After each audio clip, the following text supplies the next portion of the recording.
लोकाभिरामं रणरङ्गिधीरं राजीवनेत्रं रघोष्यामि कारुण्यरूपं करुणाकरदं श्रीरामचन्द्रं शरणं प्रपद्ये।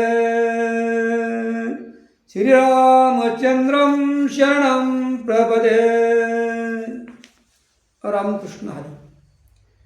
मी हरिभक्तपरायण रामाचार्य बारीकराव महाराज चौरे रामन कल्पतरू चॅनलमध्ये आज आपलं स्वागत आहे। आजच्या रामायणामध्ये महत्त्वाचा विषय आहे ते प्रेम।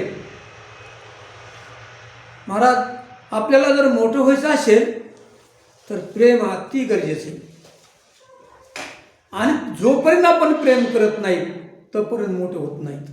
आणि मोठं होण्यासाठी काय लागतं तर प्रेम लागतं।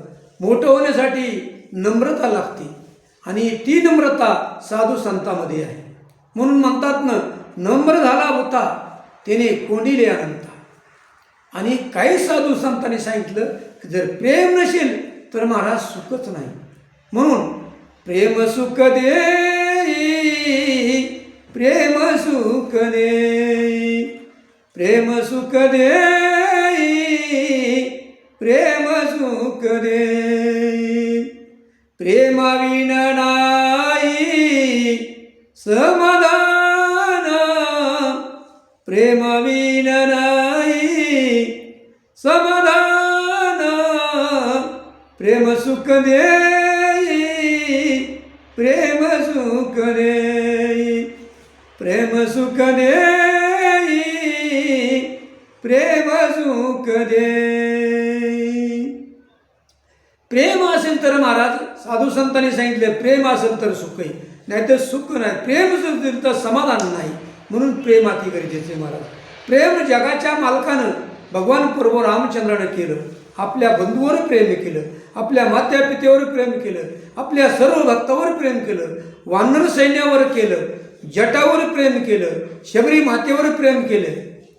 नवे नवे गंधमादन नावाचा जो वानर आहे त्या वानरावर प्रेम केलं। म्हणून एक दिवसची घटना, राम रावणाचं युद्ध सुरुवात होती आणि युद्धामध्ये तो कुंभकर्ण आला आणि गंधमादन नावाच्या वानराला हातात धरलं आणि सांगितलं, गंधमादन तुला जिवंत राहायचं असेल तर रावणाचा बरं तुला जिवंत सोडतो। त्यावेळेस गंधमादनचं उत्तर आहे का महाराज? गंधमादन म्हणतो, ए मूर्खा,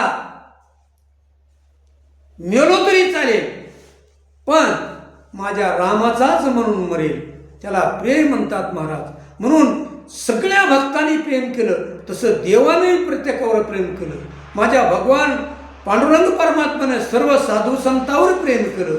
म्हणून म्हणतात नाही, विठू माझा लेकरवाळा संगे गोपाळाचा मेळा।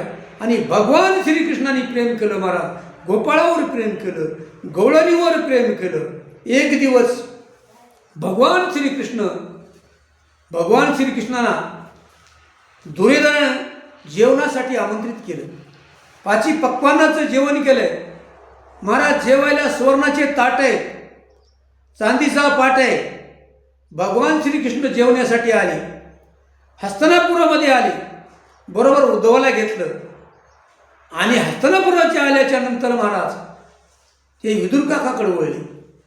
त्यावेळेस उद्धवनं विचारलं, भगवान इकडं कुणीकडे जायचंय? त्यावेळेस भगवान उद्धवाला सांगतात, उद्धवजी चलो विदुरा घरी जावे, उद्धवजी चलो विदुरा घरी जावे।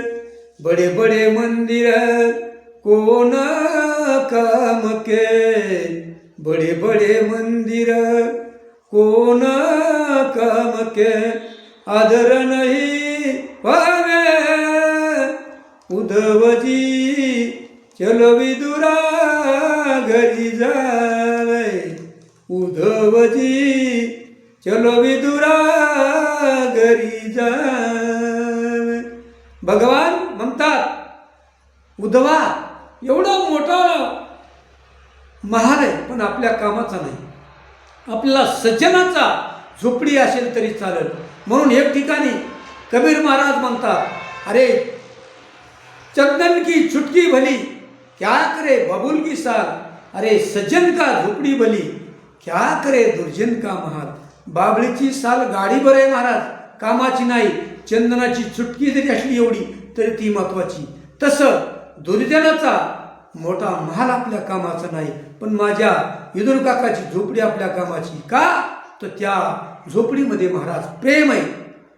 ज्यावेळेस भगवान बरोबर रामचंद्र शबरीच्या भेटीला गेले त्यावेळेस केवढा माल होता त्या शबरीकडं, किती मोठा माल होता नाही, फक्त महाराज झोपडी होती. पण त्या झोपडीवर भगवान गेले. का तर प्रेम. शबरी महाराज जीवापाड प्रेम करत होती, म्हणून त्या शबरीसाठी महाराज आजकाल भगवान जगाचा मालक त्या झोपडीमध्ये गेलेला आहे. तसंच सगळे साधू संतांवर प्रेम केलं, तसे साधू संतांनी जगावर प्रेम केलं. तुम्हाला साधू व्हायचं असेल नका हो, तुम्हाला देव व्हायचं असेल नका हो, साधू तरी व्हा.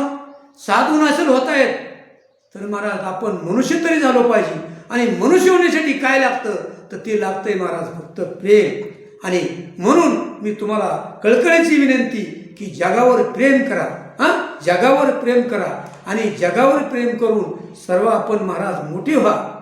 मोठे झाल्याच्या नंतर तुमच्या लक्षात येईल. म्हणून मी तुम्हाला सांगतो, आता जाता सांगतो की या रामायण कल्पतरू चॅनलला सबस्क्राईब करा आणि लाईक करा. रामकृष्ण.